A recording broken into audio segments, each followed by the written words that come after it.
the title is maybe a little bit overshooting in the sense that most of the data and certainly the field work is collected in Quebec, but we did look at some of the sort of background economic data for Canada and for some other provinces, just to get a feel for how the impact was comparatively Quebec to other provinces.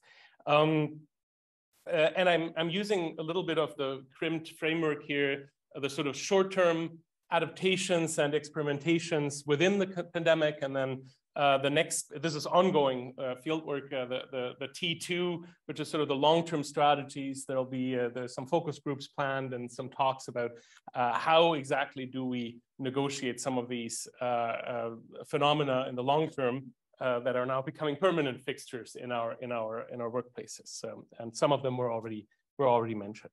And this is a SSHRC sort of spur of the moment grant on COVID and organizations. And there's a partner organization, which some Quebec folks will immediately recognize by some of the language that I'll be using, others won't, but in any case, so it's executed with a partner organization, 6 federations within that partner organization that all represent different, mostly private sectors. Some of them are sort of mixed public-private sectors, but mostly private sectors. So my first strategy will be to throw a bunch of numbers at you, but there are big pointy arrows.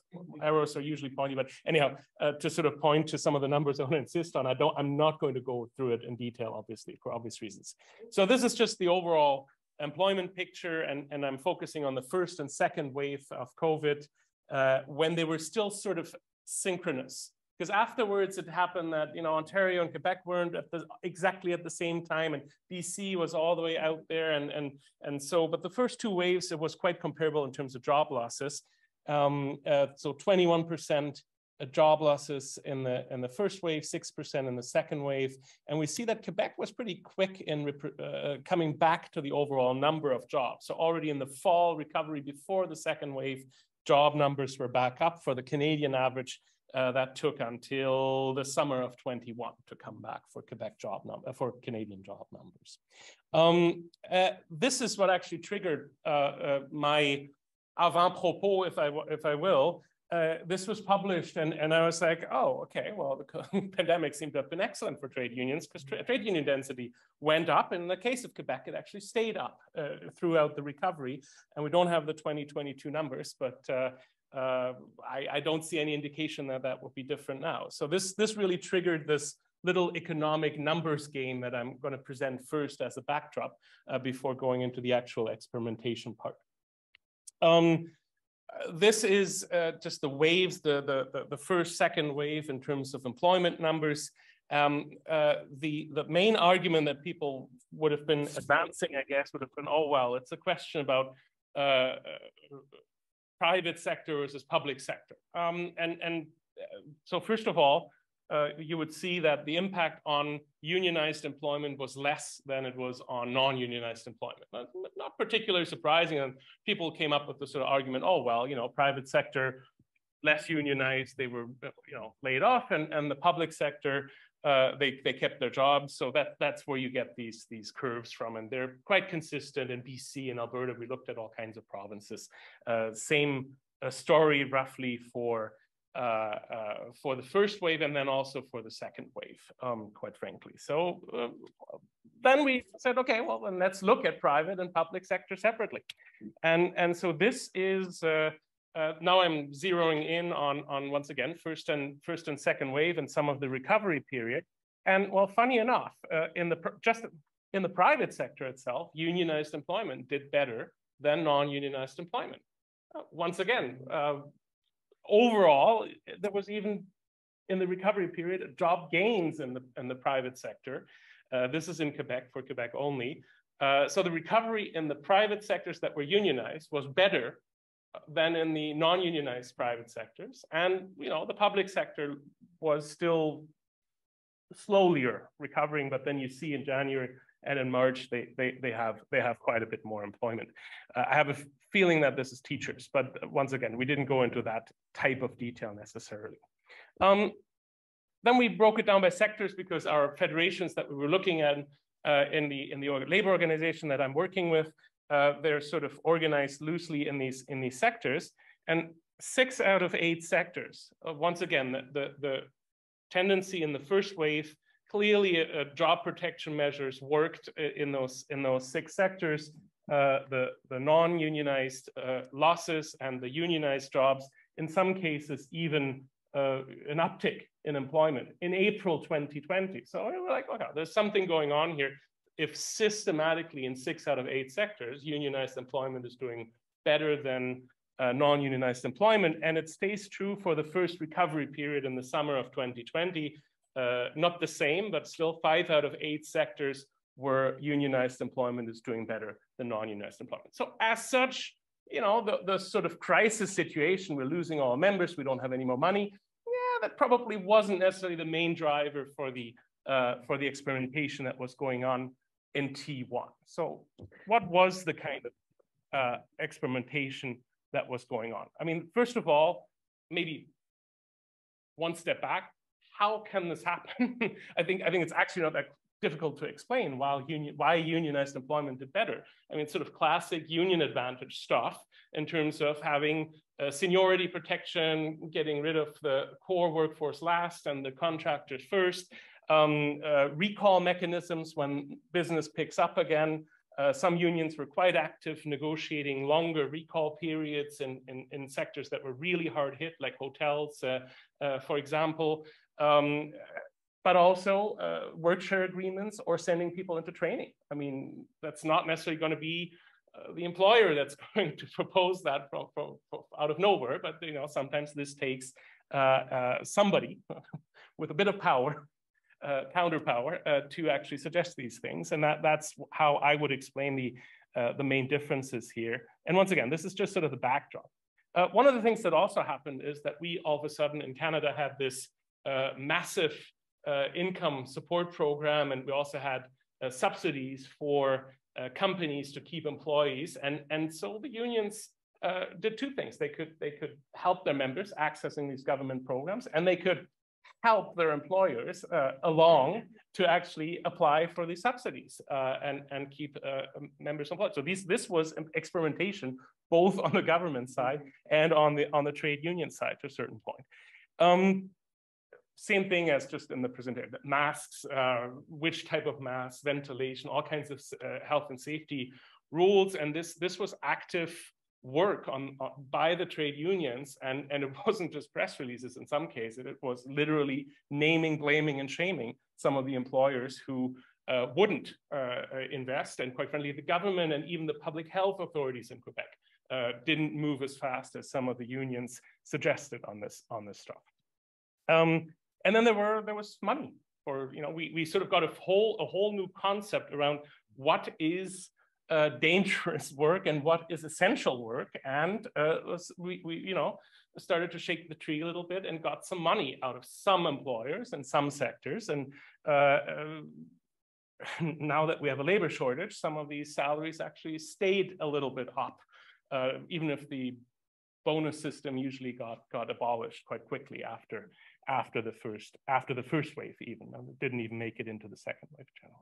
So this is experimentation on the spot in T1 in the sort of midst of the crisis. I didn't see this as being crisis driven in terms of a union crisis, but really in terms of experimentation with different types of government programs, with new questions around health and safety, and also to try to gain a little bit of traction and bargaining power. And I have a feeling some workers appreciated all 3 of those functions that the unions actually took on a dime kind of thing in the first phase.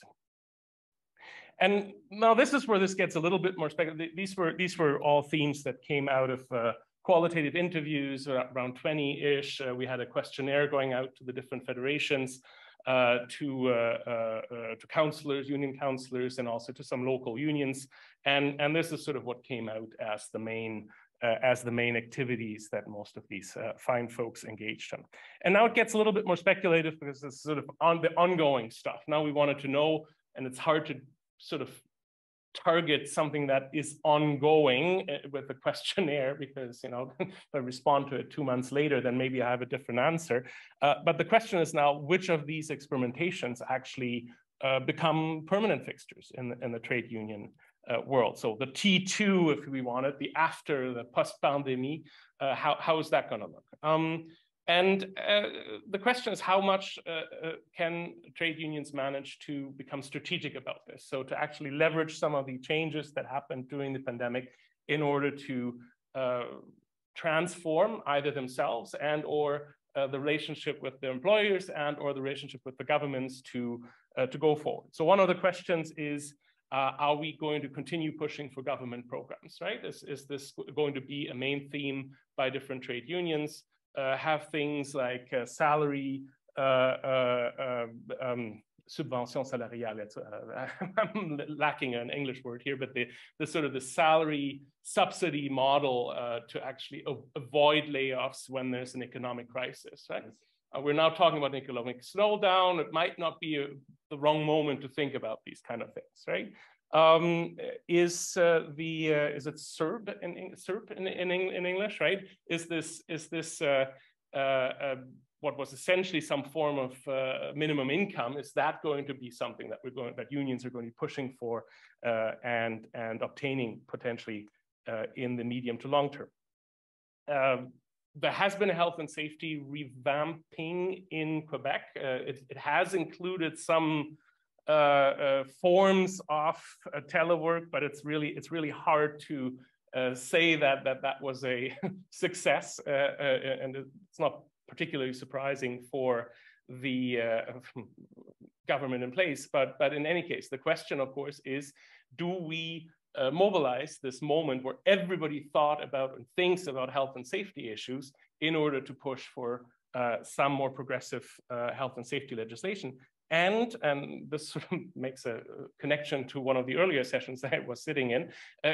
Can we also cover people in non-traditional work environments, be it working from home or be it independent contractors, for lack of a better term?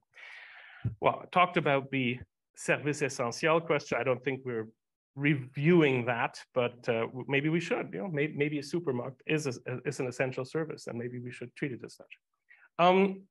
Labor shortage, right? So this was sort of another permanent fixture, all of a sudden coming out of the pandemic. I mean, we already had it a bit before, but certainly a whole lot of people took their retirement. We didn't get the same number of immigrants into the country as we used to, and all of a sudden our labor market is completely starved. Like, well, that is obviously a strategic element for trade unions, right? When there's a labor shortage, and how is that going to be leveraged, and how do trade unions respond to that and mobilize that? And the second to last, so the third point is, how do trade unions change? So a lot of trade unions had to switch to a hybrid or online model for organizing, for membership meetings and internal democracy and all that sort of stuff. And not everybody was ready for that. There were some organizations that were struggling with that, and some people in those organizations that weren't technologically ready for that. So there's also been a renewal in the organization and an effort to make the trade union function as a digital organization. And then fourth and last element, and that I'm going to finish on that, is what do we do with telework? I don't know whether I should call it homework, because that sounds so teacher. But telework, there were some sectors, and that's really where I want to be driving the study towards a little bit more. Some sectors were, you know, there was no telework, and there's not going to be telework. You know, in-person service is just what it needs to be. Others had exceptional sort of lucky human beings who were able to do telework, and they switched to almost complete telework under T1. And they usually come back now with demands to make that more permanent. So to have some hybrid model, 2 days here, 3 days there. So that's the demand is for more than under T0. So T2 is supposed to be more telework than T0, but we need to negotiate what the conditions are. And what I also found is there were some sectors where telework was already happening quite a bit. So they also had no problem under T1 to switch everything to telework.